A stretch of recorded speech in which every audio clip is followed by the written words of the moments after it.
আসসালামু আলাইকুম বন্ধুরা। ঢাকা সেন্ট্রাল ইউনিভার্সিটি গুরুত্বপূর্ণ একটি আপডেট ভিডিওতে তোমাদের সবাইকে স্বাগত জানাচ্ছি। বন্ধুরা, ঢাকা সেন্ট্রাল ইউনিভার্সিটি নতুন একটি বিজ্ঞপ্তি প্রকাশ করেছে। বন্ধুরা, তোমরা নিশ্চয়ই স্ক্রিনে দেখতে পাচ্ছ, ঢাকা সেন্ট্রাল ইউনিভার্সিটির ওয়েবসাইটে এই বিজ্ঞপ্তিটি প্রকাশ করা হয়।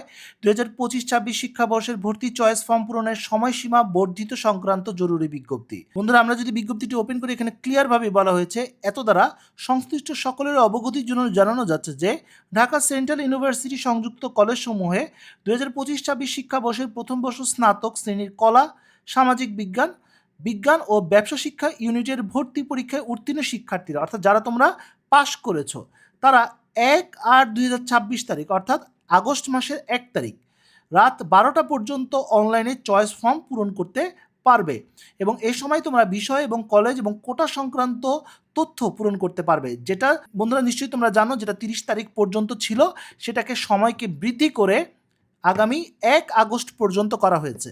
এখন অনেকেই হয়তো বা বলতে পারো যে ভাইয়া, 1 আগস্ট পর্যন্ত যেহেতু সময়কে বৃদ্ধি করা হলো, রেজাল্টের সময়টাও কি বৃদ্ধি করা হবে? কারণ বন্ধুরা, এর আগের একটি বিজ্ঞপ্তিতে বলা হয়েছিল যে 3 তারিখে রেজাল্ট পাবলিশ হওয়ার কথা রয়েছে। বন্ধুরা, এই সংক্রান্ত যদি কোনো আপডেট আসে, ইনশাআল্লাহ আমি তোমাদেরকে জানিয়ে দিব।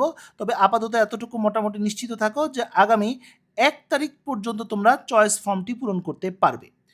অনেকেই প্রশ্ন করেছিল যে ভাইয়া, কিভাবে এই চয়েস ফর্মটি দেওয়া উচিত? বন্ধুরা, এটা আগেও বলেছি, আবারও বলছি, যে তুমি সাবজেক্টকে গুরুত্ব দিয়ে সাবজেক্ট চয়েস করতে পারবে, চাইলে তুমি কলেজকে গুরুত্ব দিয়ে সাবজেক্ট চয়েস করতে পারবে। তবে দিন শেষে সাবজেক্টটাই ইম্পর্টেন্ট, সাবজেক্টকে গুরুত্ব দিয়ে চয়েস দিলে তোমার জন্য ভালো হবে। যদি ফার্স্ট মেরিটে চান্স না হয়, তোমার জন্য পরবর্তী মেরিটগুলো থাকবে। বন্ধুরা, ফার্স্ট মেরিটে কিন্তু অনেক বেশি প্রেশার থাকবে, তাই অনেকেই হয়তো বা চান্স পাবে না, একটা সাবজেক্টে কলেজ পাবে না। কিন্তু না পেয়ে হতাশ হওয়ার কোনো কারণ নেই, কারণ অনেক শিক্ষার্থী সেকেন্ড মেরিটে চান্স পাবে।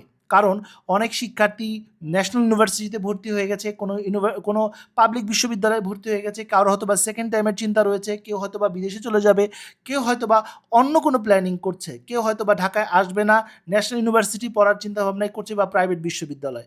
মোট কথা, অনেক শিক্ষার্থীর অনেক ধরনের প্ল্যান রয়েছে, তাই অনেকে চান্স পাওয়ার পরও নিশ্চয়ন করবে না, সেই আসনগুলো ফাঁকা হবে, তখন পরবর্তী মেরিটে তোমাদের জন্য সুযোগ আসবে। তাই হতাশ না হয়ে অপেক্ষা করবে।